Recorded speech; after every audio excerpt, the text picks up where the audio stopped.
Hey guys, I always like to make creepy pastas like this, like the camera's all black and you get the excitement of the story.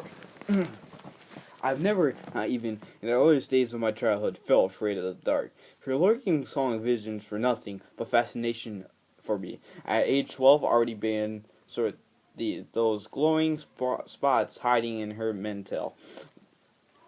Learned of Callisto and her media of Capella and Plurals. A Pluto secret track across the firmament.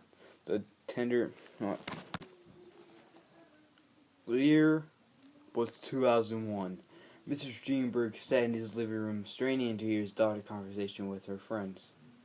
Emmy Steenberg, Mr. Steenberg's daughter, was a clever child with many friends. Today was her 10th birthday, a birthday she has been looking forward to for a while. Emmy was a simple girl. She didn't ask for too much from her parents. She just asked for the latest version of the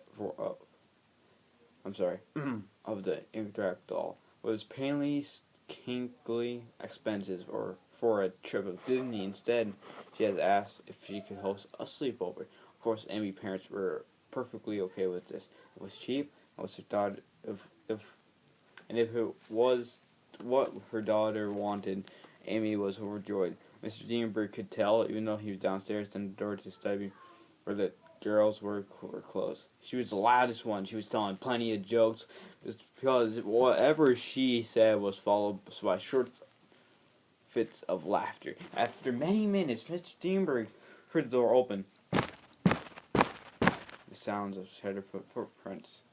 They thump, thump, thump down the stairs.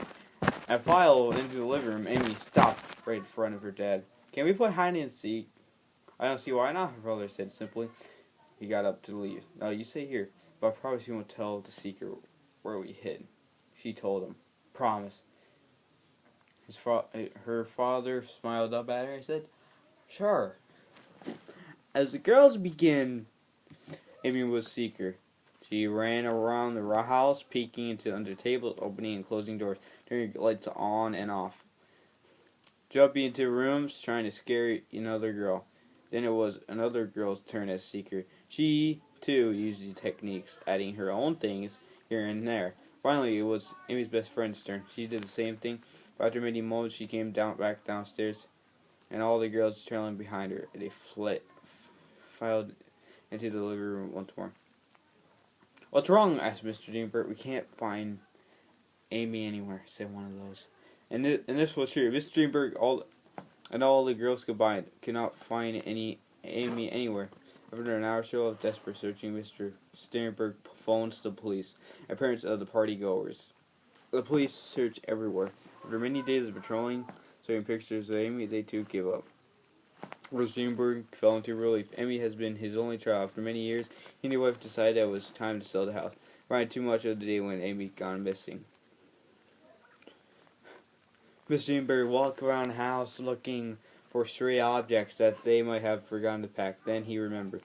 He walked back down to the basement, and he hardly put anything down there, because it would kind of gave him the creeps.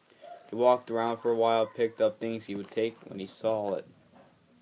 It was a trunk. It was a clunky, rather look. It looked really old, and a layer of dust as occupied over it was shined in dim light. It looked like something his mother would have given to Amy, something possibly filled with old hats, poofy dresses. But he wouldn't know if he did the check. He got down on his knee beside it. It had a little lock, but it was broken. It looked like someone had opened it before, but he didn't know who. He had never seen the trunk, and he's sure his wife had never seen it either. Curious, he opened it and cried out what he saw. What's inside? Amy's small, pale body was curled up inside. Her mouth was open a little.